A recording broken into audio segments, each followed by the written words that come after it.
From the morning reading, the Dow Jones inches to a new high as NASDAQ, SPX, and RUT pause. NetEase, Intap gap higher. The broad indices paused on Thursday, led by utilities, real estate, and technology.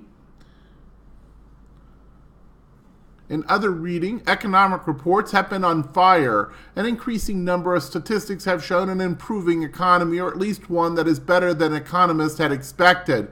That has driven the Citigroup Economic Surprise Index above 50 and to its best level since 2013. We look at sector bond and commodity ETFs and after similar levels and see some surprising behavior. Something else is driving the VIX. The fear gauge has moved in line with the S&P 500 over the past week, exactly the opposite of what usually happens. The correlation is at an extreme that has been matched a handful of other times since 2010, usually preceding a rough time for stocks and every time a pop higher on the VIX. That something could be a troubled fund. The rumor mill is suggesting that a large fund has been short call options on the S&P 500, which they're now covering. Rumors about fund failings and or whole strategies being in trouble often have a hint of truth. Thursday was the S&P 500's first day in a week without closing above its prior day high. When occurring at a 52-week high, there have been 8 other similar streaks in the history of the SPY. A little over a month later, it had rallied 2 of the 8 times, with an average return of negative 1.5%, risk of negative 3.6%, and a reward of 2.1%, as momentum ebbed and there was more back and forth market. Hello, this is Stephen Harris, the head trader from Falcon Global, where we model best practices for investors, traders, and day traders from entry to exit every trading day. In this daily video, I provide my opinion and insights of current market trends, market timing, volatility, and hedge risk levels for the upcoming day for the key U.S. financial markets. It is 6:26 a.m. Mountain Time, and I am recording this in preparation for the market day of February the 17th, 2017. Options expiration day. Full disclaimers are at the end of the video, but be aware that this is for educational purposes only, and only you are responsible for the investing or trading decisions that you make. Let's go ahead and dive into the morning report. And at the time of this cut, a bit of weakness across all 4 of the U.S. broad-based indices. You've got the S&P futures down almost 1/3%. The Russell futures down about 2/3%. NASDAQ futures are down the least and are down just below scratch. Dow futures are down over 1/4%. Crude oil is down about 0.5%. Euro's down about 1/4%. Long bonds up over 0.5%, and gold is up about 1/4%. In overseas action, also mostly negative. China down about 0.8%. Hong Kong down about 1/3%. Japan down over 0.5%. Germany down about 1/3%. United Kingdom, the only positive market, and it's up about 1/4%. In terms of macroeconomic reports for today in the United States, of note, there are none. In terms of current volatility conditions, we're still exceptionally low, but we're up off those super lows that we've been having in recent sessions. Short-term VIX is at a 10.02. Skew quite elevated, up over 140 now at a 141.41. So that's a pretty significant sign right there. IV percentiles also extremely low, though not quite as low as they have been. The S&P at a 12, the Russell at 13, the NASDAQ at 5, the Dow at a 24. There were no standard deviation size moves put in on any of the 4 U.S. broad-based indices yesterday on a close-to-close basis.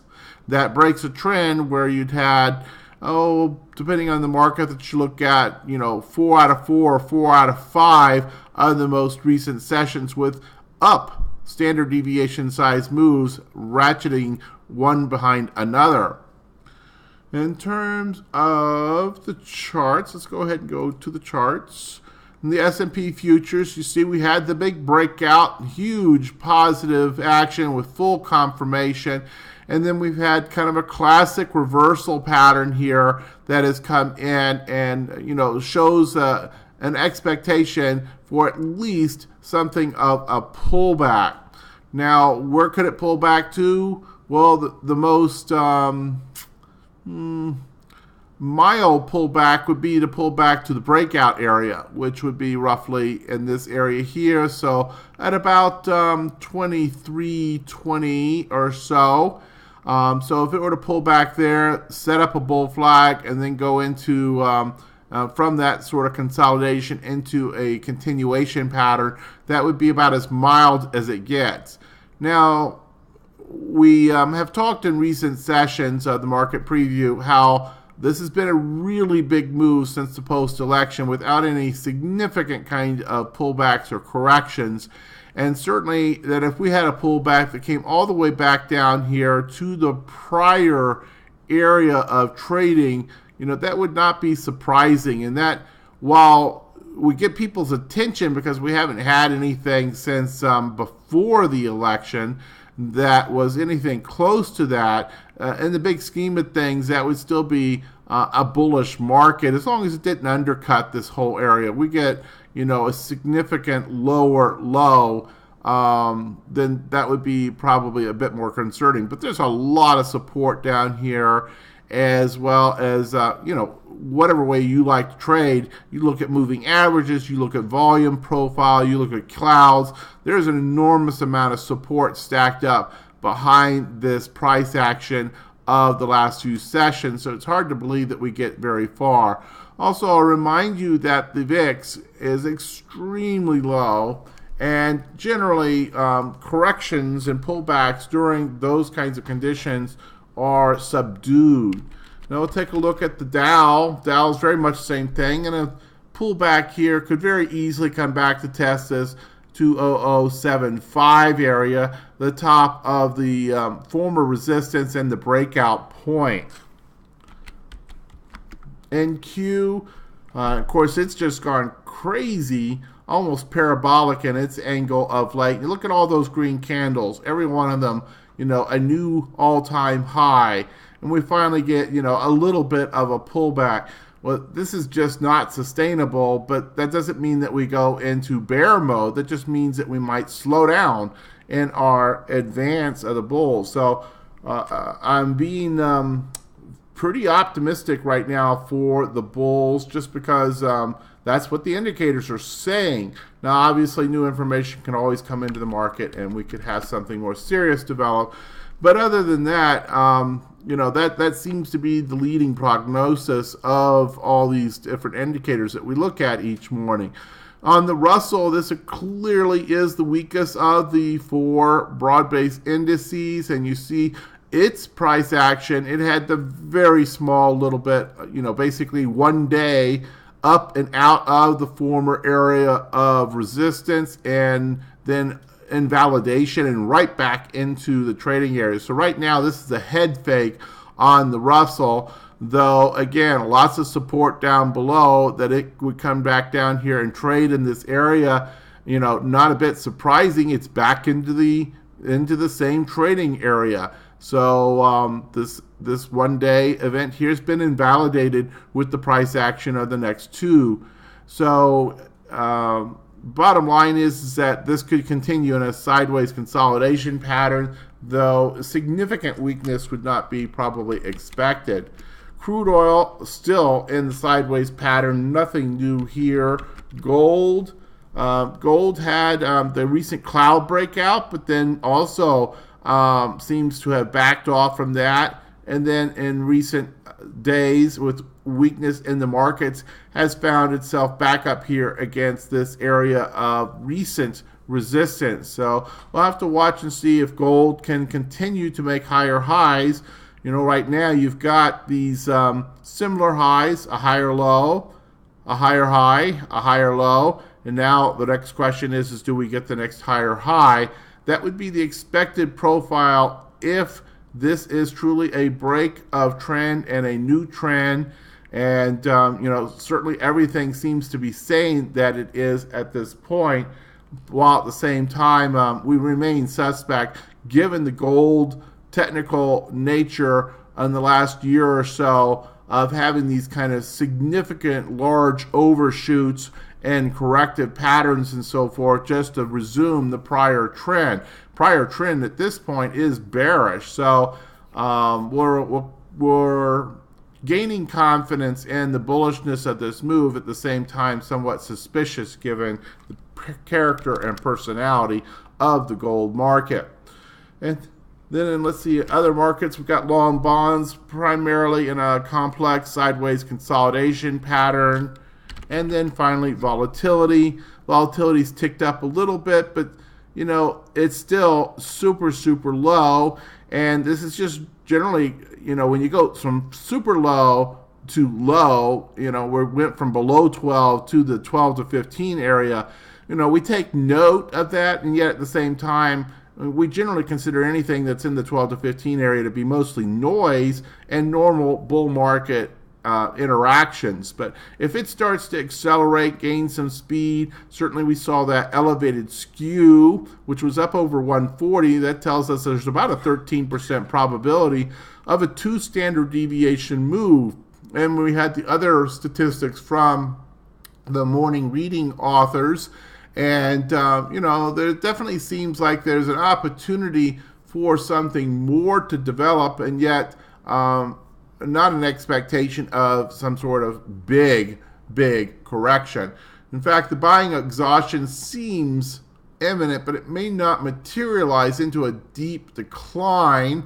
The sudden bullishness in the VIX suggests that we could see the price rise a bit more. The short-term indicators are so bearish that an expectation would be of something of a pullback or correction, but with the intermediate term indicators so bullish, it shouldn't be too deep, to paraphrase another morning author, and what he's seeing in the charts and so forth. So that's I'm in total concurrence there. That's definitely, I think, what you see if you read across all these different charts and different indicators at this point.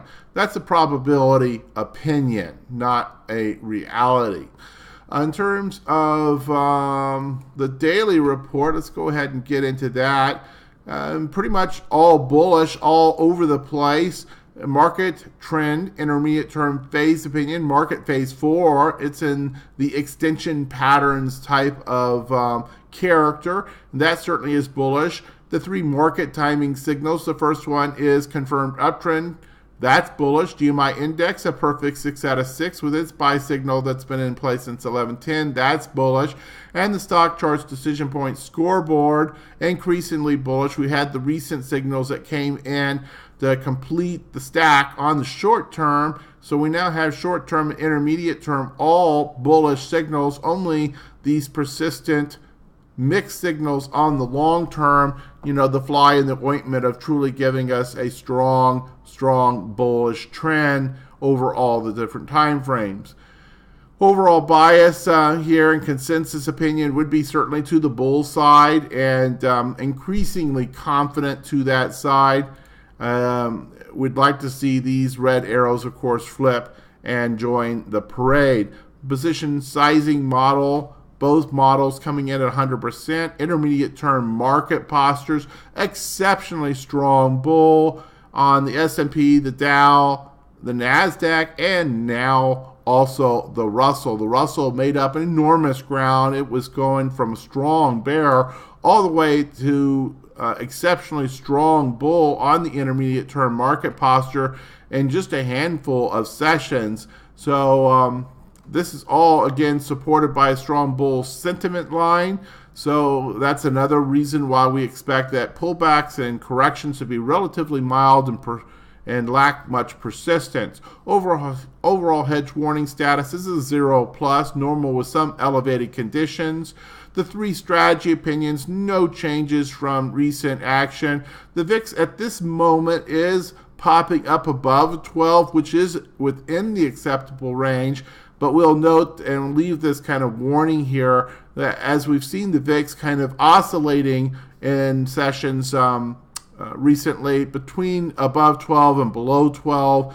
Bottom line is that premiums are relatively low compared to the amount of risk being taken on. So take that into account with your position sizing, or perhaps for some novice traders, just a flat out stand aside. Relatively conservative in the covered calls given the extension patterns that we are in. So in the construction of those covered call positions, you might want to consider that. So a couple things there, but no changes that we've had from recent market previews. And looking at the specific areas of warning in the volatility base, we've had this low VIX, we've had this persistent NASDAQ distribution day count relatively high at a 5, though we'll note that that's a relatively weak warning. If it drops to 4, it would drop out of warning status. Probably the most significant warning we have right now is this skew being up over 140, and we mentioned about the probabilities of that already.